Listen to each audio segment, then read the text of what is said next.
Earth ignored every galactic summit until a 2000 vessel, Battle Armada, emerged from the void. Part 1. The Silent World. The diplomatic ship from the Torani hegemony entered Earth's solar system on a cold morning in January. It was the 73rd time such a ship had come. Every year, for 73 years, the Galactic Concord had sent invitations to humanity. Every year, humanity had said no. Ambassador Velix stood on the bridge of his vessel and watched the blue planet grow larger on his display screen. He had 4 eyes, and all of them showed disappointment. His assistant, a young Torani named Keth, stood beside him. Perhaps this year they will accept, Keth said hopefully. Velix made a sound that meant he doubted it very much. The humans are strange creatures. They have been given the greatest gift in the universe: membership in the Concord, access to technology that took us thousands of years to develop, protection from the dangers of space, and they refuse it all. Why would they do that? I do not know, Velix admitted. Perhaps they are afraid. Perhaps they are proud. Perhaps they are simply foolish. The response came 3 hours later. It was polite, as always. The United Earth government thanked the Galactic Concord for its generous invitation. They expressed their respect for all member species, and they declined to attend the summit, as they had done 72 times before. Velix ordered his ship to turn around and leave. There was nothing more to be done. Far below, in an orbital station called Armstrong, Commander Lisa Patterson watched the alien ship depart. She was a tall woman, with short brown hair and tired eyes. She had been watching these ships come and go for 15 years now. Another rejection, said Lieutenant Kevin Morris, her second in command. He was younger than her, with a quick smile that rarely appeared these days. Another rejection, Lisa agreed. Same message as always. Kevin leaned against the console. Do you ever wonder why we keep saying no? I mean, they are offering us everything. Faster ships, better medicine, a place in their government. Lisa looked at him carefully. You have clearance level 4, right? Yes. Then you know I cannot answer that question. Kevin nodded slowly. He did have clearance level 4. But there were things above that level. Things that most people would never know about. Deep beneath the Rocky Mountains, in a facility that did not appear on any map, Admiral Marcus Cole was having a very different conversation. He was 62 years old, with gray hair and a face that had seen too many difficult decisions. Beside him stood Dr. Amanda Price, a woman whose brilliance had shaped the last 3 decades of human development. Show me the latest numbers, Marcus said. Amanda touched a panel, and a holographic display filled the air between them. Ships. Thousands of ships. They floated in the display like silver fish in a dark ocean. 6,412 combat vessels are ready for deployment, Amanda said. Another 800 are in the final stages of construction. We expect them to be complete within 6 months. Marcus studied the display. Each ship represented years of work, billions of dollars, countless secrets kept from the rest of humanity, and from the galaxy. The fold drives? He asked. Functioning at 97% efficiency. We can cross the galaxy in days now. The Concord still needs weeks to travel between star systems. Marcus allowed himself a small smile. It was not a happy smile. It was the smile of a man who had spent his entire adult life preparing for something terrible. They still think we are primitives, he said quietly. They still think we are children, playing with toys they gave us. The truth was far more complicated than anyone outside this facility could imagine. When the first Concord ships had arrived in 2089, humanity had barely managed to put colonies on Mars. They were indeed children compared to species that had traveled the stars for millennia.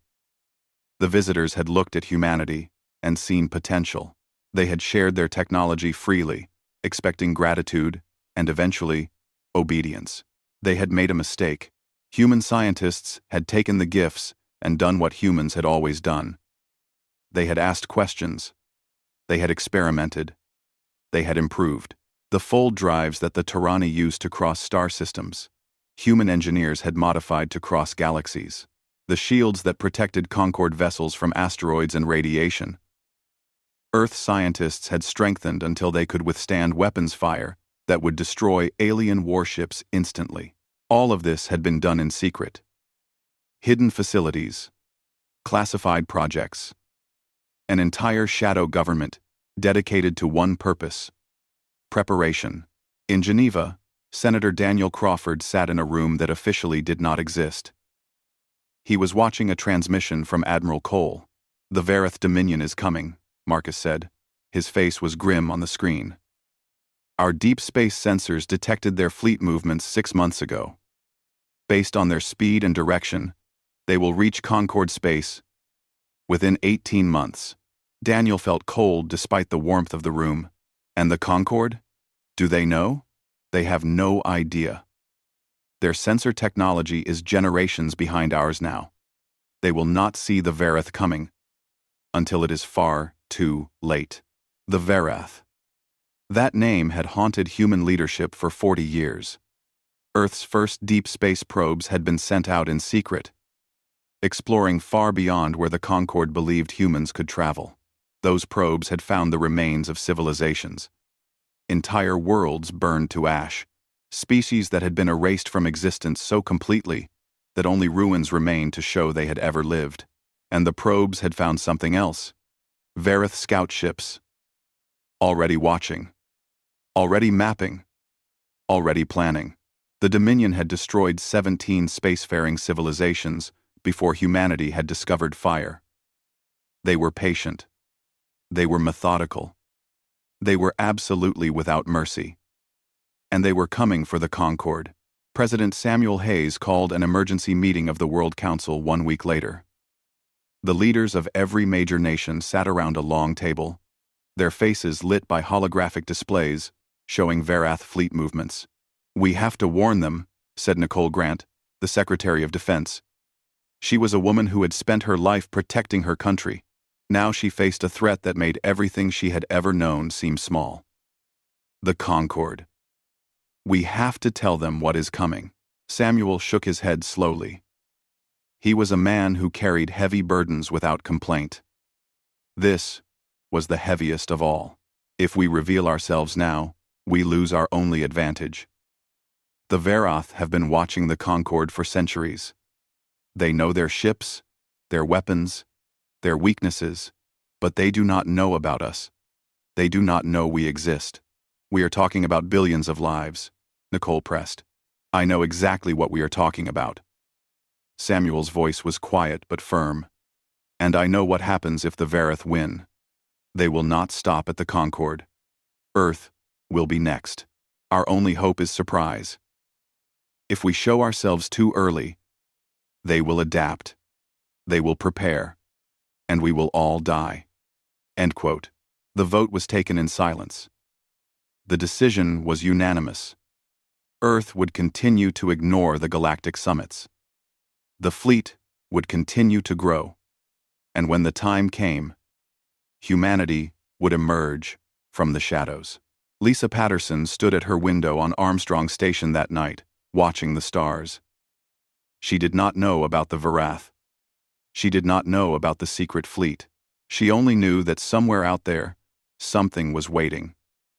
And somehow, humanity would have to be ready. She was more right than she could possibly imagine. Earth ignored every galactic summit, until a 2,000-vessel battle armada emerged from the void.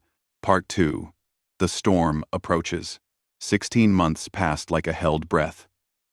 The galaxy continued its business. Trade ships moved between stars. Diplomats argued in the great halls of Nexus Prime. The Concorde believed it was at peace. They were wrong. The Vareth Dominion struck on a morning that started like any other. There was no warning. There was no declaration of war. There was only death. 10,000 warships appeared at the edge of Concorde space. They came through rifts in the fabric of space itself, tears in reality that the Concorde's sensors could not detect until it was too late. The first colony world fell in 3 hours. The second lasted 4. By the end of the first day, 6 systems had gone dark.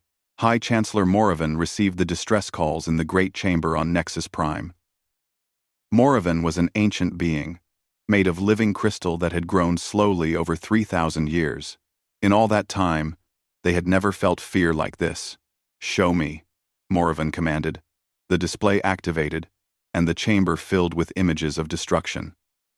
Ships burning, stations exploding, planets being bombarded from orbit, and through it all, the Vareth fleet moved like a single dark wave, unstoppable and absolute. Ambassador Velix rushed into the chamber. His 4 eyes were wide with terror. "Chancellor, we have lost contact with 12 more colonies in the last hour. The enemy fleet is advancing faster than we can track." "Who are they?" Moravan demanded. "Where did they come from?" "We do not know. Our records show no species matching their ship designs. They appeared from nowhere." Moravan's crystalline form flickered with colors that meant deep thought and deeper worry. "Assemble the fleet. Every warship we have. We must stop them." The Concord had 3,000 warships spread across their territory. It took 2 weeks to gather them. 2 weeks in which 30 more systems fell. 2 weeks in which billions of beings died. The Battle of Corinth Station was supposed to turn the tide. Corinth was a massive military installation, home to the Concord's largest shipyards. If they could hold it, they could build more ships. They could fight back. They could survive. 3,000 Concord vessels formed a defensive line around the station. Their commanders believed they had a chance. They were brave beings from dozens of different species, united in their determination to protect their homes. The Vareth fleet arrived with 8,000 ships. The battle lasted 6 hours. The Concord fought with everything they had. Their weapons struck Varath shields and did almost nothing. Their own shields collapsed under enemy fire like paper in a storm. Ship after ship exploded. Crew after crew died screaming into the void. When it was over, 2,000 Concord vessels had been destroyed. The Vareth had lost fewer than 200. Corinth Station burned, and the survivors fled in whatever ships still had engines. On Earth, Admiral Marcus Cole watched the battle footage in a room full of silent officers.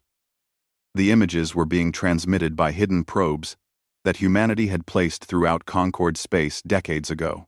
Probes that no one else knew existed. "Their shields," said Dr. Amanda Price. Her voice was steady, but her hands shook slightly. "Concord weapons cannot penetrate them. The frequency is all wrong, but ours can," said Commander Greg Nelson. He was Marcus's tactical officer, a man who had spent his entire career preparing for a war that most people did not know was coming. "Our plasma cannons operate on a completely different frequency. We ran the simulations 1,000 times. We can hurt them." Marcus nodded slowly. "The question is when. If we reveal ourselves too early, they will adapt. The Vareth are not stupid. They have conquered 17 civilizations by being smart and patient. And if we wait too long, there will be nothing left to save," Greg pointed out. 3 days after Corinth fell, President Samuel Hayes convened the War Council in Geneva. The room was filled with generals, admirals, scientists, and politicians. Every face showed the same mixture of fear and determination. General Rebecca Shaw, commander of Earth's ground forces, presented the latest intelligence. The Vareth fleet is advancing toward the conquered core worlds. At their current speed, they will reach Nexus Prime within 4 months. After that, they will begin expanding outward. Our analysts estimate we have 2 years before they discover Earth. 2 years, Samuel repeated. He looked around the table. 2 years. To fight a force that just destroyed 2,000 ships in a single battle. "We have more ships than the Concord ever did," said Secretary Grant. "Better ships. Better weapons. We have been preparing for this." "Preparing for this exact enemy?" Samuel asked. "Yes. But we always hoped we would have more time. Admiral Cole spoke up. Sir, with respect, we do not have more time. If we wait until the Concorde is destroyed, we lose potential allies. We lose their industrial capacity. We lose their people, their knowledge, their resources. The Verath will absorb everything and become twice as strong. We have to act now. How many ships can we deploy? Samuel asked. 7,200 combat vessels. Another 300 support craft. The fleet can be assembled and ready within 6 weeks. Samuel was quiet for a long moment. The weight of the decision pressed down on him like a physical force. 70 years of secrecy. 3 generations of preparation. Millions of people working in hidden facilities. Keeping the greatest secret in human history. It all came down to this moment. And our crews? Our soldiers? Are they ready? Captain Lisa Patterson had been summoned to Geneva for exactly this question. She stood and faced the president. Sir, our people have trained for this their entire lives. Many of them are second or third generation fleet personnel. Their parents built these ships. Their grandparents designed them. Every single person in our fleet knows what is at stake. They have known since they were children. They are ready. Samuel looked at the faces around the table. He saw fear, but he also saw resolve. These were people who had dedicated everything to this moment, who had kept secrets from their families, their friends, their entire species, all for the chance to do what they were about to do. Then, in 6 weeks, Samuel said slowly, we show the galaxy who we really are. The preparations began immediately. Ships that had been hidden in hollowed-out asteroids and secret space stations were activated. Crews that had trained in simulations their whole lives finally boarded real vessels. Weapons systems that had never been fired in actual combat were loaded and tested. And across the galaxy, the Verath continued their advance. They did not know that their conquest was about to face something they had never encountered before. An enemy that had spent 70 years watching them, learning them, preparing for them. The storm was coming. But so was humanity. Earth ignored every galactic summit. Until a 2,000-vessel battle, Armada emerged from the void. Part 3. The Emergence. The Concorde made its final stand around Nexus Prime. 400 warships were all that remained of the once great fleet. 400 ships crewed by beings who knew they were about to die. High Chancellor Moravan addressed the council for what everyone believed would be the last time. The great chamber was nearly empty now. Many representatives had fled to their home worlds. Others had already died when their colonies fell. We have sent requests for help to every species we know, Moravan said. Their crystalline voice echoed in the empty space. None have answered. The humans continue their silence. We are alone. Ambassador Velix stood among the few who remained. His 4 eyes were dim with exhaustion and grief. He had not slept in days. Then we will die with honor, he said quietly. Outside, the 400 ships formed their battle line. Their crews said goodbye to their families through communication channels they knew would soon go silent. Parents told children to be brave. Lovers exchanged final words. Friends promised to meet again in whatever afterlife their species believed in. The Verath fleet arrived on June 17, 2162. 8,000 warships emerged from dimensional rifts, surrounding Nexus Prime like a dark cloud. They had grown stronger since Corinth. Every world they conquered added to their resources. Every shipyard they captured built more vessels. The Verath commander was a being known only as the Overseer. No one, in the Concorde, had ever seen a Verath face. They communicated only through audio messages, and their ships were designed so that no one could see inside. The Overseer's voice was cold and flat when it spoke. Your extinction is not personal. It is simply necessary. Surrender your worlds, and the end will be quick. Resist, and it will be prolonged. The Concorde did not respond. There was nothing to say. The 400 ships powered up their weapons and prepared for the end. And then space itself tore apart. The dimensional fold was the largest anyone had ever seen.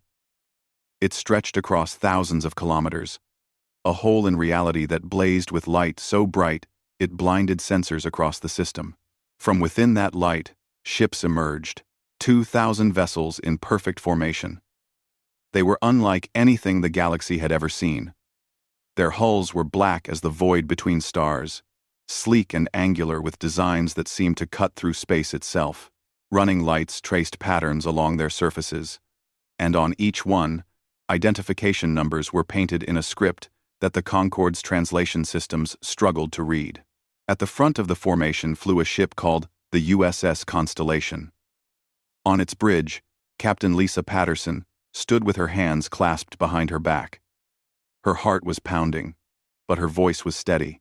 "All stations report ready," said Lieutenant Kevin Morris from beside her. Lisa nodded. This was the moment she had trained for her entire life. The moment every person in the fleet had trained for. Generations of secrecy, of preparation, of waiting in the shadows. It all came down to now. Admiral Marcus Cole's voice came through every ship in the fleet. He was aboard the USS Dauntless, positioned at the center of the human formation. "All ships, this is Fleet Admiral Cole. Execute battle formation Omega. Weapons will be free on my command. Today we show them what we have built. Today we show them who we are." The Verath fleet had stopped. For the first time in 10,000 years of conquest, the Dominion hesitated. The Overseer's sensors were going wild, trying to make sense of what had just appeared. These ships did not match any species in their records. Their energy signatures were completely unknown. Their weapons systems were unlike anything the Verath had ever encountered. On Nexus Prime, High Chancellor Moravan stared at the display in complete shock. Their crystalline form flickered with colors that had no name. "What are those ships?" they demanded. "Where did they come from?" Before anyone could answer, a communication channel opened. A human face appeared on the main display. President Samuel Hayes looked tired, but calm. "High Chancellor. This is President Hayes of the United Earth Government. I apologize for the delayed response to your invitations. We have been busy." Gevro. Moravan's form flickered wildly.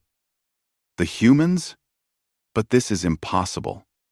Your technology? Your numbers? You were supposed to be primitive. You had barely reached your own moon when we first contacted you." Samuel smiled slightly. It was a sad smile, carrying the weight of decades of secrets. "We have been very busy indeed, Chancellor. Now, if you will excuse me, I believe we have some uninvited guests to deal with." The Overseer had recovered from its initial shock. A transmission reached the human fleet, and translation systems that had been decoding Verath communications for 40 years converted it instantly. "Unknown vessels, you interfere in matters beyond your understanding. Withdraw now, and we will permit your continued existence." Admiral Cole's response was broadcast on every frequency. His voice was calm and cold. "This is Fleet Admiral Marcus Cole of the United Earth Navy. You have attacked our neighbors. You have murdered billions of innocent beings. You have threatened the peace of this galaxy. You have one chance to retreat to your own space and never return. I strongly suggest you take it." The Overseer's response was immediate. The Verath had not become the most feared force in the galaxy by retreating from unknown threats. They had become great by destroying anything that stood in their way. "All units, attack. Destroy the unknown vessels. Leave nothing alive." Quote, 3,000 Verath warships broke formation and charged toward the human fleet. Their weapons charged with energy that had burned 100 worlds. Marcus Cole watched them come on his tactical display. His voice was steady when he gave the order that would change the galaxy forever. "All ships, weapons free. Show them what humanity can do." The space between the fleets lit up with fire. The Battle of Nexus Prime had begun. Captain Patterson gripped the arms of her command chair as the constellation shuddered under enemy fire. Around her, the bridge crew worked with practiced efficiency. "Shield status," she demanded. "Holding at 92%, Kevin reported. His eyes were wide with disbelief. "Captain, their weapons are barely scratching us." Lisa allowed herself a grim smile. 70 years of preparation. 70 years of improving on every piece of technology the Concorde had ever shared. This was the result. "Return fire," she ordered. "All forward batteries. Let us see how they like our answer." The Constellation's plasma cannons fired. The beams struck a Verath battleship that had been pressing their attack. Its shields, which had shrugged off everything the Concorde could throw at them, collapsed instantly. The ship exploded in a cascade of blue fire. Across the battlefield, the same scene repeated itself 1,000 times. Human weapons, designed specifically to counter Verath defenses, tore through enemy ships like they were made of paper. The Dominion, which had never lost a major battle in 10,000 years, was suddenly dying. On Nexus Prime, Ambassador Velix watched with tears streaming from all four eyes. "They are winning," he whispered. "The humans are actually winning." The battle was far from over. But for the first time since the Verath had appeared, the galaxy had hope. Earth ignored every galactic summit, until a 2,000-vessel battle armada emerged from the void. Part 4. The Battle of Nexus Prime. The Verath had conquered civilizations for 10,000 years. They had destroyed species that had traveled the stars when humanity was still living in caves. They had never lost a major battle. They had never faced an enemy they could not crush. They had never faced humanity. The first wave of Verath warships closed to optimal firing range and unleashed a barrage that should have turned the lead human vessels into vapor. Energy weapons that had melted through Concorde shields like butter struck the black hulls of Earth's fleet. The result was not what the Overseer expected. The shots splashed against human shields and disappeared. Not deflected, not absorbed, just gone. Aboard the Constellation, Lieutenant Kevin Morris checked his readings 3 times before he believed them. "Shield absorption at 12%, he reported. His voice cracked with amazement. "Captain, their weapons are actually charging our capacitors. They are making us stronger. End them in forting. They are making us stronger. End them in forting. Their weapons are actually... End them in forting." Captain Lisa Patterson kept her face calm, but inside she felt a fierce joy. This was what Dr. Amanda Price had designed. Shields that did not just block energy, but fed on it. The more the enemy fired, the more power human ships gained. "Return fire," Lisa ordered. "All batteries. Let them see how their own medicine tastes." The Constellation's weapons spoke. Plasma beams in frequencies that human scientists had spent decades perfecting lanced across space. They struck the lead Verath battleship exactly where the targeting computers said they would. The shields that had laughed at conquered weapons flickered once and died. A moment later, the ship exploded. Then another. Then a dozen more. Across the battlefield, 2,000 human ships were doing the same thing. The darkness of space lit up with explosions as Verath vessels died by the hundreds. For the first time in living memory, the Dominion was bleeding. Admiral Marcus Cole commanded the battle from the bridge of the USS Dauntless. His tactical display showed every ship, every movement, every death. His voice remained calm as he issued orders that shaped the flow of combat. "Task Force 7, reinforce the left flank. The Verath are trying to concentrate there. Task Force 3, execute pincer movement on their command ship cluster. Do not let them regroup." Commander Greg Nelson relayed the orders instantly. He had practiced this exact scenario 1,000 times in simulations. Now it was real, and somehow that made it easier. There was no time for fear. Only action. "Sir, the Verath are adapting," Greg reported. "They are shifting their shield harmonics, trying to find a frequency we cannot penetrate." Marcus nodded. They had expected this. The Verath were not fools. They learned from every battle, every defeat, every new enemy. It was how they had survived so long. "Send new frequency data to all ships," Marcus ordered. Pattern Delta 7. They want to play the adaptation game? We have been studying them for 40 years.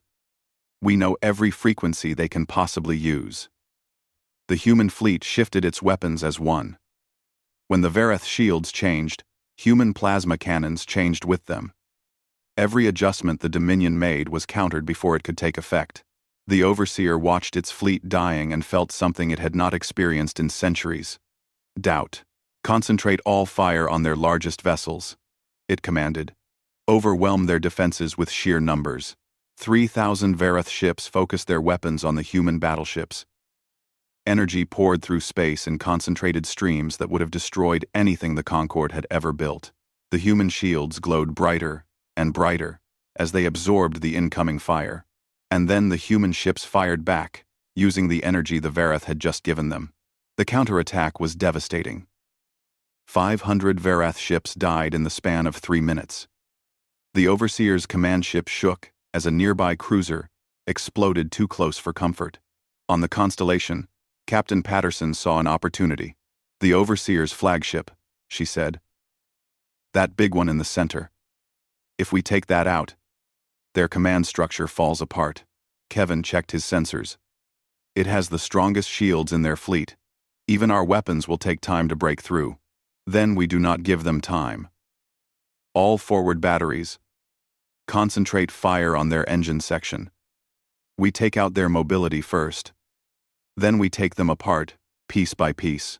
The Constellation led the charge. 15 other human battleships followed. They cut through the Vareth formation, like a blade through flesh, leaving explosions in their wake. The Overseer's dreadnought loomed ahead, massive and dark and terrible. Its shields were everything Kevin had warned about. Stronger than any other Vareth vessel, designed to withstand anything the galaxy could throw at it. They had never been designed to withstand human weapons. Under sustained fire from 16 battleships, the dreadnought's shields began to crack. Flickers of energy escaped through growing gaps. The hull beneath started to glow as heat built up faster than the cooling systems could handle. The Overseer made a decision it had never made before. It ran. All units. Fall back to defensive positions, it commanded. Its voice, always so cold and confident, now held an edge of fear. Signal the home fleet. We need reinforcements. But the human fleet had planned for this too. Space tore open again. And 500 more human vessels emerged from dimensional folds. They appeared directly behind the Vareth fleet, cutting off any retreat. This is Admiral Cole to all Vareth vessels, Marcus broadcast. You are surrounded. Your shields cannot stop our weapons.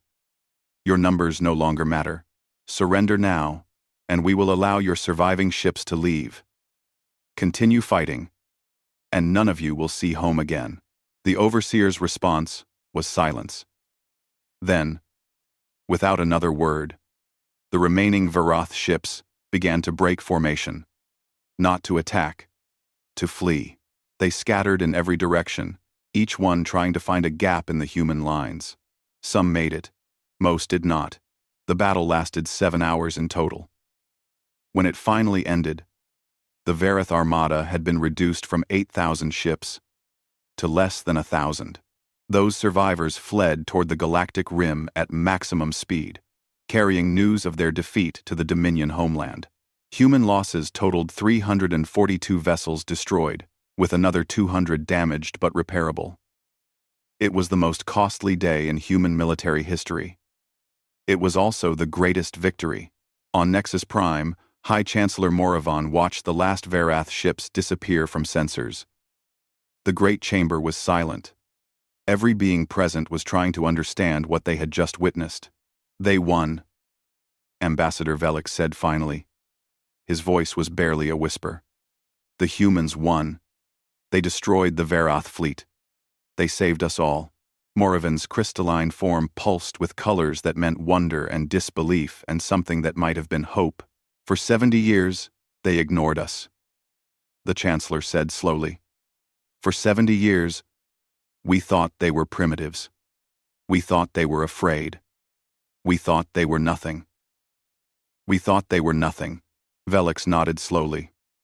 We were wrong. We were so very wrong. In the space above Nexus Prime, the human fleet held its formation. Damaged ships were being helped by their companions. Rescue shuttles searched for survivors from the vessels that had been destroyed. Crews that had just fought the hardest battle in human history were finally allowing themselves to feel the emotions they had pushed aside. On the bridge of the Constellation, Captain Lisa Patterson stood at her window, looking out at the stars. Kevin Morris stood beside her, equally quiet. "We did it," Kevin said finally. "We actually did it." Lisa nodded slowly. "This was just the beginning. The hard part comes next." Kevin looked at her. "What do you mean?" Lisa turned from the window. "Now we have to explain to 47 species why we let them die. For 4 months before we showed up. Now we have to build something new. From the ashes of what the Verath destroyed. Now we have to make sure this never happens again." She paused, then smiled slightly. "The battle is over. The war for the future is just starting." Earth ignored every galactic summit. Until a 2,000-vessel battle armada emerged from the void. Part 5. A New Dawn. The Verath Dominion did not return. The surviving ships carried word of their defeat back to their home territory, and what followed was something no one expected. Civil war. For 10,000 years, the Dominion had been built on one simple truth. They were invincible. They could not be stopped. They would conquer everything, eventually. When that truth died at Nexus Prime, everything that had been built upon it began to collapse. Factions that had been held together by fear of failure suddenly had no reason to stay united. Old grudges surfaced. New leaders emerged claiming they could do better than the overseer who had led them to disaster. The Verath turned on each other, and the galaxy breathed a sigh of relief. 1 month after the battle, President Samuel Hayes stood before the Galactic Council. The Great Chamber on Nexus Prime was full again. Representatives from all 47 member species had returned, some from hiding, some from worlds that had nearly fallen, all of them to witness something that had never happened before. Humanity was taking its place among the stars. Samuel looked around the room. He saw faces that were completely alien to him. Beings made of crystal and light. Creatures with too many eyes, or not enough. Things that swam through the air because their home worlds had no solid ground. They were strange and beautiful and terrifying, and they were all looking at him. "For 70 years, we watched," Samuel began. His voice was steady, filling the chamber through translation systems that turned his words into languages that had existed since before Earth had life. "We received your invitations and declined them. We studied your technology and improved upon it. We built our fleet in secret while you wondered why we stayed silent. Many of you must think we were cowards, hiding on our little world while the galaxy went about its business." He paused and let the silence stretch. "The truth is, we were afraid. Not of you. Never of you. We were afraid of what was coming. We detected the Verath 40 years before they attacked. We knew they were watching the Concord. We knew they were planning. And we knew that if we revealed ourselves, they would learn about us too." High Chancellor Moravan rose from their seat. Their crystalline form was darker than it had been before the war. "You could have warned us," Moravan said. There was pain in their voice, and anger, and something that might have been understanding. "We could have prepared together." Samuel nodded slowly. "Could you?" "With respect, Chancellor. Your technology had not significantly advanced in centuries. Your species had grown comfortable. Safe. If we had warned you, the Verath would simply have attacked earlier. Before we were ready. Before we had enough ships. Before we had perfected the weapons that could hurt them. We would all have died." The chamber was silent. No one could argue with the truth, even when it hurt. "I will not pretend our motives were entirely selfless," Samuel continued. "We acted to protect Earth first and foremost. That is what governments do. They protect their own people. But we also built our fleet to protect you. Every ship, every weapon, every strategy. It was all aimed at this moment, at giving the entire galaxy a chance to survive. Ambassador Velik stepped forward. He looked older than he had before the war. The experience had changed him, as it had changed everyone. And now, Velix asked, "What does humanity want from us?" Samuel smiled. It was a genuine smile, warm and hopeful. "The same thing you wanted from us 70 years ago. Partnership, cooperation, a seat at the table." His expression grew more serious. "The Verith are weakened, but they are not destroyed. Someday, they will stop fighting each other and remember that we exist. And they are not the only danger out there. The galaxy is vast and full of things we have not yet discovered. Things that might make the Verath look friendly by comparison. None of us can face the future alone. Not anymore." The vote took 3 days. 3 days of debate and argument and negotiation. 3 days of old fears clashing with new realities. In the end, it was unanimous. The Galactic Concord was dissolved. In its place, the Galactic Alliance was born. 48 member species, united not by comfort, but by necessity. Not by trade, but by trust. Human technology was shared freely, just as the Concord had once shared theirs with Earth. Construction began on a new generation of warships that combined the best ideas of every species. Admiral Marcus Cole retired from active duty. He had spent his entire life preparing for a battle that was now over, and he was tired in ways that sleep could not fix. The Alliance offered him a new position, Director of Strategic Defense. He accepted, knowing that the work was never really finished. Dr. Amanda Price led a joint research initiative that brought scientists from all 48 species together. They worked in facilities that had once been secret, now open to anyone with the talent and dedication to contribute. Within 5 years, they had developed technologies that made even the human fleet look primitive. Captain Lisa Patterson was promoted to admiral.